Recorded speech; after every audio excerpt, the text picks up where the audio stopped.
Hello and नमस्कार हमारे प्यारे बिहार के शिक्षक साथियों। आपका हमारे चैनल स्टडी तंत्र में बहुत बहुत स्वागत है। आशा करते हैं आप सभी स्वस्थ और मस्त होंगे। साथियों, जैसा कि आप स्क्रीन पर देख सकते हैं, बिहार टीचर ट्रांसफर अपडेट, सचिवालय अपडेट। साथियों, आज की डेट में आप सभी के लिए जितने भी हमारे शिक्षक हैं जो कि अंतर जिला तबादले का वेट कर रहे हैं, साथ ही साथ ऐसे तमाम शिक्षक जो कि म्यूचुअल ट्रांसफर ले चुके हैं और कहीं ना कहीं पहले से भी बुरी अवस्था में जाकर के फंस गए हैं, उनके लिए एक बहुत बड़ी अपडेट है। साथ ही साथ हमारे जितने भी हेडमास्टर है, टीचर है, वो भी फाइनली अपने घर को लौटने के लिए तैयार हो जाइए, क्योंकि फाइनली यहाँ पे ट्रांसफर नियमावली को लेकर के एक बड़ी अपडेट प्राप्त हो गई है। और साथियों, लगातार आप सभी के कमेंट आ रहे थे, सर अब जो नई सरकार आने वाली है या फिर अब नई सरकार का पदभार ग्रहण होगा, उसके बाद क्या ट्रांसफर को लेकर के शिक्षा विभाग उसी तरीके से कार्य करेगा जैसा अभी पूर्ववत 1 वर्ष के भीतर कार्य कर रहा था। तो आपको बता देते हैं कि आपकी सोच से भी अधिक तेजी से यहां पर अब कार्य होने जा रहा है और यह आपके लिए कितना ज्यादा सकारात्मक पल होने वाला है, उसकी जानकारी आपको आने वाले 1 से 2 दिन में पता चल जाएगी, क्योंकि बहुत बड़ी अपडेट यहां पर प्राप्त हुई है। साथियों, कलेक्टिव इंफॉर्मेशन इस वीडियो के माध्यम से आपको मिलेगी, लेकिन वीडियो में आगे बढ़ने से पहले आप सभी से एक रिक्वेस्ट है, यदि आप हमारे चैनल पर नए हैं और अभी तक आपने हमारे चैनल स्टडी तंत्र को सब्सक्राइब नहीं किया है, तो जाइए फटाफट और हमारे चैनल स्टडी तंत्र को सब्सक्राइब कर लीजिए, क्योंकि बिहार टीचर ट्रांसफर के रिगार्डिंग यहां पर लगातार हमारा चैनल ऑथेंटिक और जेन्युइन अपडेट्स प्रोवाइड कराता रहता है। चलिए साथियों, वीडियो में आगे बढ़ते हैं। साथियों, सर्वप्रथम हम यहां पर बात करेंगे तमाम जो हमारे ऐसे शिक्षक हैं, लगभग 15,000 के आसपास ऐसे शिक्षक हैं जिनका अभी तक ट्रांसफर नहीं हो पाया। तो देखिए, कुछ चीजें यहां पे अब क्लियर कर देना है। शिक्षा विभाग की प्लानिंग क्या है, ठीक है, अब क्रिस्टल क्लियर सारी चीजें हो जानी चाहिए, क्योंकि अभी भी हमारे लगभग 15,000 शिक्षक वेट कर रहे हैं कि एनी हाउ उनका भी डिस्ट्रिक्ट अलॉटमेंट हो जाए, यानी कि जिला आवंटित हो जाए और फाइनली वो जाकर के अपने जिले या फिर आसपास के जिले में अपना पठन पाठन कर सकें। अभी शिक्षा विभाग की क्या प्लानिंग चल रही है वो अब क्लियर हो चुका है। हमें जो इन्फॉर्मेशन प्राप्त हुई है, अब शिक्षा विभाग यहाँ पे प्लानिंग कर रहा है कि नई ट्रांसफर नियमावली को पब्लिक डोमेन में जारी किया जाए।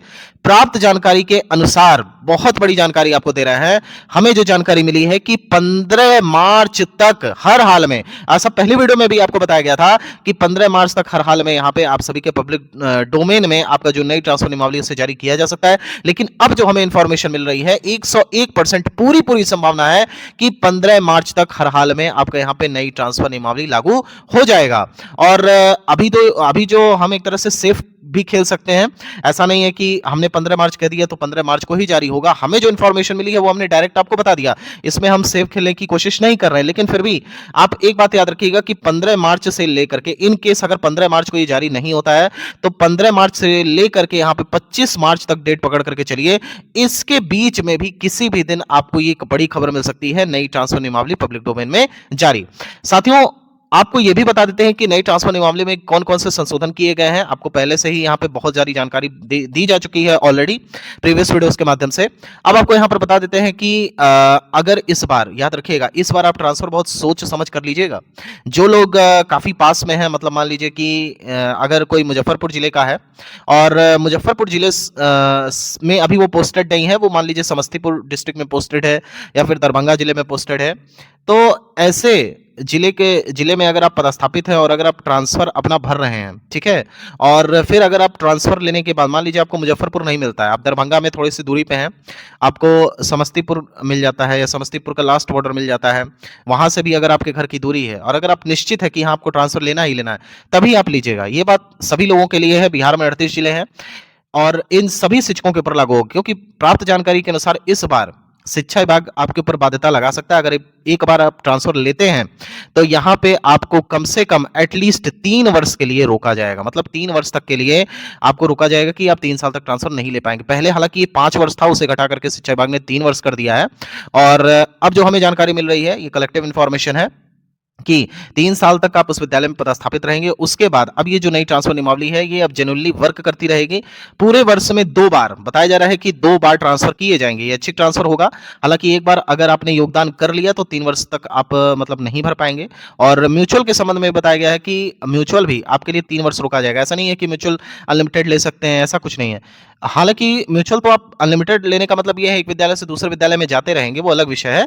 लेकिन फिर भी अगर आप एक विद्यालय में चले गए तो शैक्षणिक जो वातावरण है वो सही तरीके से कार्य करे, और जो भी वहाँ पे एक तरीके से इन्वायरमेंट, जब एक नए टीचर जाते हैं तो एक नए तरह का इन्वायरमेंट डेवलप होता है, वो सारी चीज़ों पे किसी तरह का फर्क ना पड़े, इसके दृष्टिगत रखते हुए यहाँ पे शिक्षा विभाग ने 3 वर्ष तक के लिए एक तरीके से कह सकते हैं कि शिक्षकों को रोका है। लेकिन फिर भी अब नई चूंकि ट्रांसफर नियमावली आने जा रही है 15 से 25 मार्च के बीच में, आपको इसकी जो फाइनल ड्राफ्टिंग है वो देखने को मिल जाएगी और इसे पब्लिक डोमेन में जारी कर दिया जाएगा। अब आप सभी का एक प्रश्न ये भी होगा कि अगर ये पब्लिक डोमेन में जारी हो रहा है तो जाहिर सी बात है कि आवेदन भी लिए जाएंगे, लेकिन नई ट्रांसफर नियमावली के बाद आपसे आवेदन नहीं लिए जाएंगे। ये बड़ी खबर है।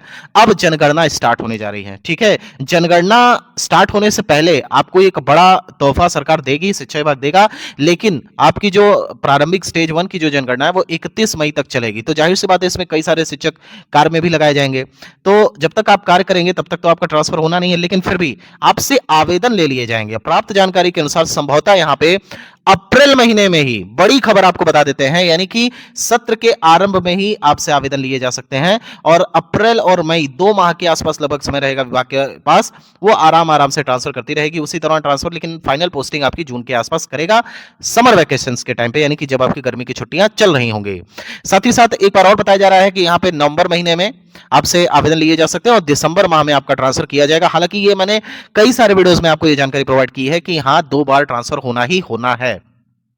बहुत ही बेहतरीन यहाँ पे नामावली तैयार की जा रही है और कई सारे शिक्षक यहाँ पे कमेंट करते हैं सर हम म्यूचुअल ले चुके हैं तो हमारा कितने बार सर्विस काउंट होगा। तो इस बार भी आपको बता देते हैं ऐसा कोई रोक टोक नहीं है कि आपने एक बार ट्रांसफर ले लिया तो मतलब आप फिर 10 साल नहीं ले पाएंगे, 20 साल, ऐसा कुछ नहीं है। आप जब जब ट्रांसफर आता रहेगा तो आप उस हिसाब से उसका लाभ लेते जाएंगे। बस ये है 3 वर्ष तक का यहाँ हिसाब किताब चल रहा है। कुछ आंशिक संशोधन भी किए गए हैं, जैसे आप ऐसा नहीं है कि एक ही विद्यालय में चले गए तो वहां पढ़े ही रहेंगे बहुत अच्छे से, आपका मतलब तबादला होता रहेगा।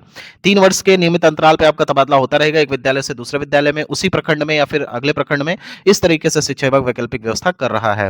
अब फाइनली यहाँ पे आपको बता देते हैं कि एचएमएसटी को लेकर के भी एक बड़ी खबर है। जैसे कि आपको पता होगा हेडमास्टर हेड टीचर जब अपना ट्रांसफर लेंगे तो उसके बाद उनके सीट पे भी कोई ना कोई हेडमास्टर हेड टीचर आना चाहिए। तो इसको दृष्टिगत रखते हुए यहाँ पे म्यूचुअल के भी ऑप्शंस खोले जाएंगे, मतलब म्यूचुअल पहले यहाँ पे ट्राई किया जाएगा हेडमास्टर हेड टीचर के लिए और उसके बाद फाइनली इनको ऐच्छिक स्थानांतरण का भी लाभ दिया जाएगा। मतलब कुल मिला करके राज्यकर्मी का जो टोटल फायदा है आपको देखने को मिलेगा। साथ ही साथ हमारे यहाँ पे जो टीआरई 3 के शिक्षक है वो भी इसके अंतर्गत आएंगे और नई ट्रांसफर नियमावली से 6 लाख से अधिक शिक्षकों को प्रत्यक्ष और अप्रत्यक्ष तौर पर सीधे सीधे फायदा देखने को मिलने वाला है। इसके अलावा हम यहाँ पर बात करते हैं कि जितने भी हमारे अभी ऐसे शेष शिक्षक हैं जिनका अभी तक ट्रांसफर नहीं हो पाया है, लगातार ट्रांसफर का वेट कर रहे हैं, एक बार क्रिस्टल क्लियर समझ लीजिए कि जो 7,000 के लगभग शिक्षक है जिन्होंने फेज 1 के अंतर्गत केवल अपना विकल्प भरा था, तो उनके ट्रांसफर अभी करंट सिनेरियो चल रहा है, जो अभी वर्तमान परिस्थिति है उसके हिसाब से लगभग यहाँ पे शून्य कह सकते हैं, बिल्कुल जीरो होप है कि अब आपका ट्रांसफर यहाँ पे शिक्षा विभाग करेगा। और यहाँ पे लगभग 7,000 ऐसे शिक्षक बच रहे हैं जिन्होंने 6 जिले का विकल्प दिया था। तो इनमें कुछ जिले ऐसे हैं, पार्टिकुलरली ऐसे जिलों की बात कर रहे हैं जैसे कि पटना जिला हो गया और उसके अलावा कुछ ऐसे बॉर्डर वाले भी डिस्ट्रिक्ट्स हैं, उनको छोड़ करके यहाँ पे अगर आपने ज्यादा से ज्यादा विकल्प 6 विकल्प दिया तो कोई ना कोई एक विकल्प आपको देखने को मिल जाएगा आवंटित होते हुए। प्राप्त जानकारी के अनुसार लगभग जितने भी 7,000 के लगभग शिक्षक हैं जिन्होंने 6 जिले का विकल्प दिया था, 7,000 तो नहीं लेकिन अभी मान करके चलिए कि 2,500 से 3,000 के लगभग यहाँ पे बताया जा रहा है कि एक लिस्ट आ सकती है और ये इंफॉर्मेशन मिली है। अब यहाँ पे ये भी कह सकते हैं कि ये 2,500-3,000 की लिस्ट आनी होगी तो 100% नई नियमावली जारी होने के पहले ही आएगा, यानी कि आज की डेट से, ठीक है, आज आपका 9 मार्च है, 9 मार्च से लेकर के हमने पहले ही बताया था कि 15 मार्च तक यहाँ पे प्लानिंग चल रही है, आपको एक लिस्ट देखने को मिल जाएगी। 9 मार्च से लेकर के 15 मार्च तक की डेट तक एक लिस्ट आने की पूरी संभावना है। ये लिस्ट अगर 9 से 15 मार्च के बीच में आ जाएगी तो लगभग 2,500 से लेकर के 3,000 शिक्षकों के घर में बहुत बड़ी खुशी आ जाएगी। और इन केस मतलब चांसेस की बात करें तो 101% पूरे चांसेस से ये लिस्ट आने वाली है, पूरी प्लानिंग तैयार। लेकिन फिर भी इन केस अगर नहीं आती और नई ट्रांसफर नियमावली जारी हो जाती है तो फिर यहाँ पे हम कह सकते हैं कि एक बड़ी असंभावना हो जाएगी जो हमारे बचे हुए शिक्षक हैं लगभग 7,000 की, उनका ट्रांसफर मतलब जो पूर्व वाला 41,000 वाला आवेदन चल रहा था उसमें हो पाए। फिलहाल अभी तो हमें जानकारी मिली है वो हमने आपको प्रोवाइड करा दी, बाकी आगे जो भी इन्फॉर्मेशन होगी वो दी जाएगी। हालांकि नई ट्रांसफर नियमावली से सभी का ट्रांसफर होगा तो घबराने की आवश्यकता नहीं है। जो भी शिक्षक मान लीजिए 2,500-3,000 का यहाँ पे ट्रांसफर भी होगा तो इसमें कई सारे होंगे जो लगभग छूट ही जाएँगे, मतलब जो फेज़ 1 के अंतर्गत केवल विकल्प दिए थे या फिर बाकी जो हैं वो भी छूट जाएँगे। तो इसको दृष्टिगत रखते हुए आपको बिल्कुल निराश नहीं होना। अब जो नई ट्रांसफ़र नियमावली बनी है, वो विश्वास मानिए बहुत ही बेहतरीन ट्रांसफ़र नियमावली है। ये ऐसी नियमावली बिहार के इतिहास में होने जा रही है शिक्षकों के संदर्भ में बेसिकली, जो कि कह सकते हैं कि शिक्षकों को मानसिक रूप से तो बहुत फ़ायदा पहुँचाने वाली है।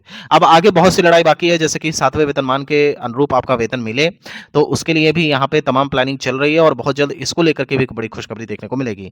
और सेम जिला शिक्षकों के लिए बता देते हैं, नियमावली में ही इसका ज़िक्र किया गया, हालाँकि इसकी जानकारी अभी हमें प्राप्त नहीं हो पाई कि सेम जिला ट्रांसफ़र को लेकर के विभाग क्या रूपरेखा तैयार कर रहा है, लेकिन एक पक्की जानकारी है कि एक क्लॉज़ यहाँ पे आप सभी के सेम जिला ट्रांसफ़र को लेकर के भी ऐड किया गया है, मतलब रेगुलर इंटरवल पे सेम जिला के ट्रांसफ़र में भी आपको मौका मिलेगा। साथियों, फिलहाल ये वीडियो यहीं तक। अगर आपको वीडियो पसंद आई हो तो इसे ज़्यादा से ज़्यादा मात्रा में शेयर करें, लाइक करें और यदि आपने अभी तक हमारे चैनल स्टडी तंत्र को सब्सक्राइब नहीं किया है तो जाइए फटाफट हमारे चैनल स्टडी तंत्र को सब्सक्राइब जरूर कर लीजिए। साथियों, फिलहाल ये वीडियो यहीं तक। अगर वीडियो पसंद आई हो तो चैनल को सब्सक्राइब करना ना भूलें। Thank you so much.